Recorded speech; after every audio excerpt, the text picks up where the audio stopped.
जीवन का परम सत्य यही है कि हम उसके थे, हम उसके हैं और हम उसके ही रहेंगे। ममई वांसो जीव लोके जीव भूता सनातन। तो ये कथाएं हमें उस ईश्वर से जोड़ती हैं। इस पुराण में एक बड़ा अद्भुत श्लोक है, मुझे बहुत प्रिय लगा है। प्रकृति तभी साथ देगी जब ईमान ही तुम्हारी संपदा होगी। पूज्य स्वामी विवेकानंद जी महाराज एक बात कहा करते थे, जो भी तुमने अनाउंस किया है उसको जल्दी पूरा कर दीजिएगा, नहीं तो दुनिया तुम्हारे ऊपर से विश्वास उठा लेगी। उनके ये शब्द मेरी धमनियों में गूंजते हैं और इसके ऊपर मैं खरा चलने की कोशिश करता हूँ। यस्य भावोऽखिलं विष्णु तस्य नो वादते कली अनिष्टा तु महायज्ञान् कृतापि पितृस्तस्त्वधाम। यस्य भाव अखिलम विष्णु, जिनके भावों में भगवान बैठे हैं, देवी देवताओं का चिंतन है, जिनके घर में भगवान की पूजा होती है, यज्ञ में इन देवताओं की आहुति डाली जाती है।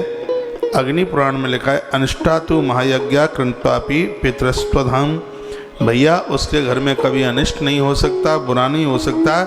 सबसे बड़ी बात है नो वादतो कली, कलयुग उस परिवार का कुछ नहीं बिगाड़ सकता जिस परिवार में देवी देवताओं की अर्चना पूजा होती है, हवन यज्ञ होता है, कुछ नहीं बिगाड़ेगा कलयुग। आप मेरी बहुत बातें मानते हैं तो एक बात क्यों नहीं मानते? बहुत बातें मानते हैं आप मेरी, मुझे पता है बहुत बातें मानते हैं। मेरी बहनें मानती हैं, मेरी ये वृद्ध माताएं भी मानती हैं। एक बात और मान लो। क्या बात माननी है? बात ये माननी है, एक तांबे का हवन यज्ञ पात्र रख लो अपने घर।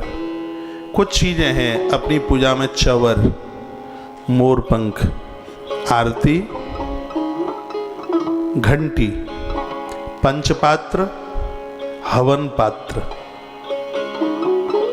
जल चढ़ाने के लिए ताम्र का लोटा, ये चीजें तो कुसा का आसन, ये सबके घर में होनी चाहिए। सनातन के रंग में रंग के छोड़ूंगा, भले ही इसमें मुझे कुछ भी करना पड़े। हाँ, पीछा छोड़ने वाला नहीं हूं। 8 महीने में आए हो मेरे कब्जे में, अब नहीं निकल पाओगे। कहाँ जाओगे? सबके घर में यज्ञ का धुआं होगा, सबके घर में दिए जलेंगे। बेटियां भी मां को एकादशी की कथा सुना रही होंगी।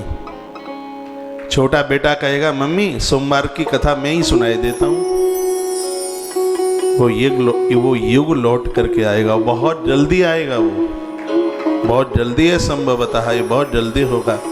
कोई व्यक्ति आपके घर में प्रवेश करेगा तो उसमें हवन यज्ञ की खुशबू आ रही होगी, सुगंधी आ रही होगी,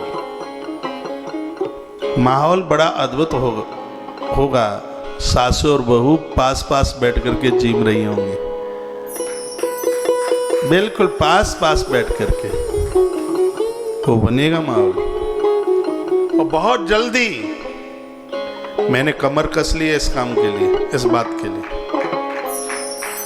मेरी सबसे बड़ी पूंजी तो ये है, ईश्वर ने जिस कार्य के लिए हमें भेजा है हम उसमें तो लापरवाही नहीं करेंगे।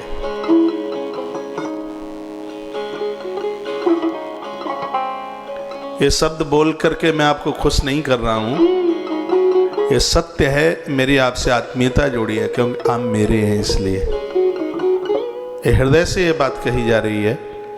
आप मेरी बहुत बातें मानते हैं तो इसी मार्गशीर्ष के महीने में 30 तारीख तक आप अपने घर में एक ताम्र का, एक तांबे का हवन कुंड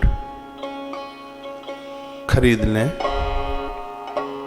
आम की पीपल की लकड़ियों पर कितनी देर लगेगी एक 50-25 आहुति डालने में? कोई ज़्यादा समय तो लगेगा नहीं। सब विधि मैंने आपको यहाँ से समझाई है, नहीं समझ में आया है तो अग्नि पुराण में बहुत विस्तार पूर्वक उस विधि का वर्णन किया। इसलिए तो मैंने कहा कि रजिस्टर आज ही ऐसा एक बनाना, इसमें पूरे विधान का वर्णन किया है कि अग्निदेव यजन में, यज्ञ में कैसे खुश होते हैं, यज्ञ में डाली हुई खीर की आहुति कैसे गरीबी का नाश करती है। अद्भुत तरीका वर्णित किया है इसमें। दही की आहुति कितनी प्रभावशाली में, किशमिश की आहुति कितनी प्रभावी है इसमें। एक एक चीज को बड़ी बारीकी से कहा। जो आप दिया जलाते हैं, देवता दिया बता देगा कि जो आप पूजा कर रहे हैं वो पूजा भगवान स्वीकार कर रहे हैं कि नहीं। जलता हुआ दिया बता देगा, उसके चिन्ह बताए, उसका संकेत बताए। अब आज ऐसा तो है नहीं कि 10 दिन की बात फिर आज ही हम बता दें तो 10 दिन में क्या सुनोगे फिर। तो सबका नंबर, हाँ, नंबर से आएगा।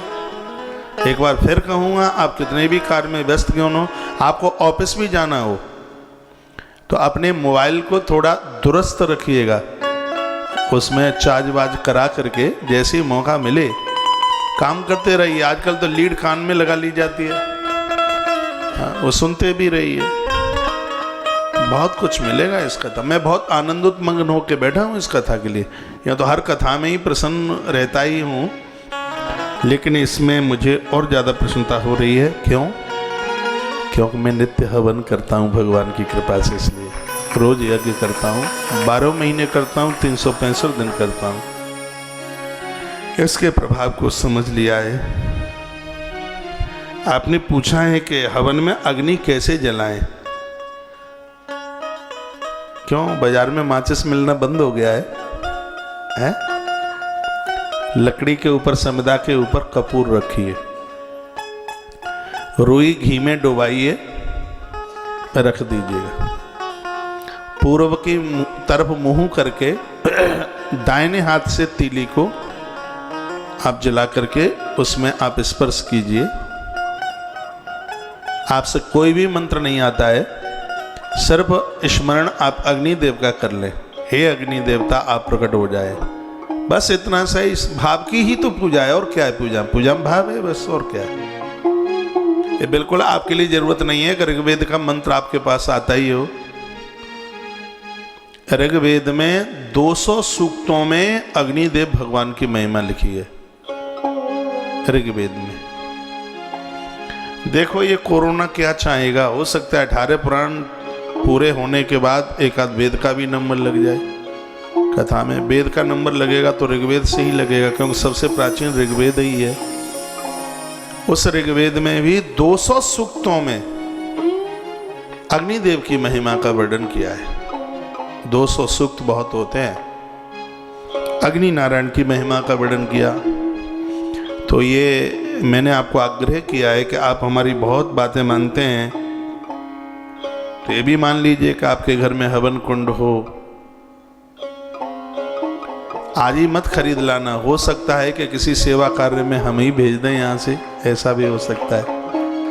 तो आज ही आप मार्केटिंग करने को चले जाएं, आजकल का इंतजार कर लें।